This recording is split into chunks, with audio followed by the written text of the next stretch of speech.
Você está no canal Eu Estudo a Lição com o pastor Samuel Camilo. Hoje é sábado, dia 19 de fevereiro. Estamos introduzindo a lição de número 9 do nosso trimestre, cujo tema será Jesus, o sacrifício perfeito.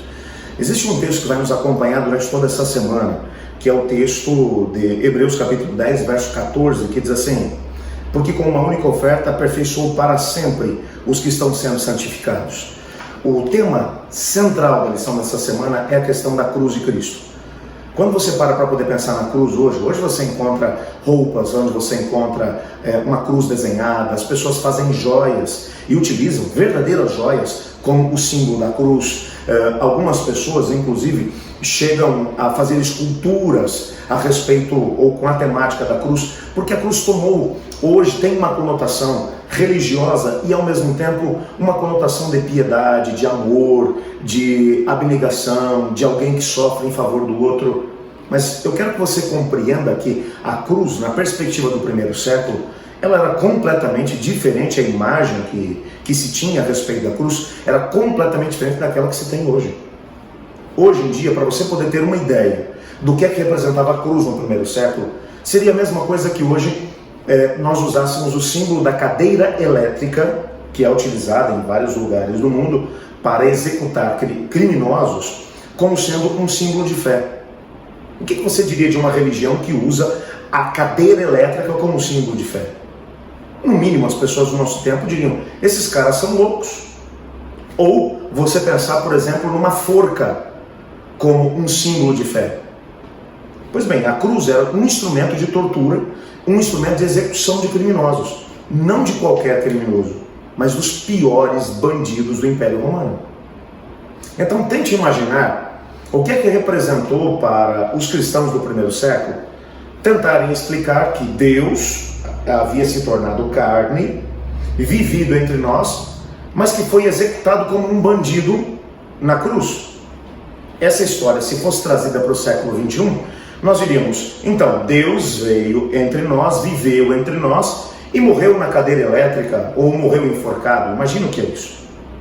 Para piorar ainda a situação, na própria cultura judaica, a cruz era visto como um símbolo de maldição. Textos e mais textos do Antigo Testamento, do Pentateuco, mencionam que maldito seria todo aquele que fosse pendurado no madeiro. Aliás, o próprio Paulo, na sua carta aos Gálatas, ele vai usar essa mesma ideia para poder mencionar: Cristo se fez maldição por nós.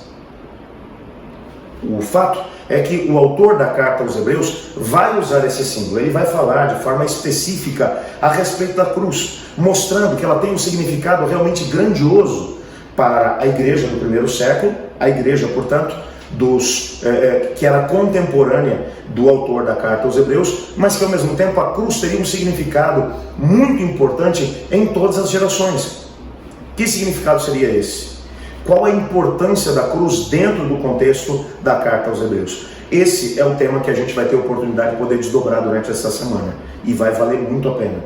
Mas eu gostaria de convidá-lo, desafiá-lo para orar comigo, pedindo a Deus para que nos ajude a poder compreender esse amor tão grandioso de um Deus que poderia ter simplesmente lavado as mãos em relação a nós, porque a humanidade decidiu virar as costas para Ele, mas que ao invés disso, Ele tornou-se um de nós, e aliás, para poder nos salvar, foi para a cruz e assumiu a culpa pelos nossos pecados, morrendo de forma vergonhosa, vexatória, mas é através desse ato que nós temos a salvação e a vida eterna. Vamos agradecer a Deus por isso. Muito obrigado, Senhor, pela cruz. Nela nós encontramos o Senhor Jesus Cristo e percebemos Cristo Jesus morrendo não porque fosse culpado, mas apesar de ser totalmente inocente. Te pedimos que nos ajude a compreender esse amor demonstrado através do seu gesto, e no nosso estudo dessa semana compreender por que ela foi importante dentro do processo de salvação. Nós oramos agradecidos em nome de Jesus. Amém. Eu estudo a lição, e você?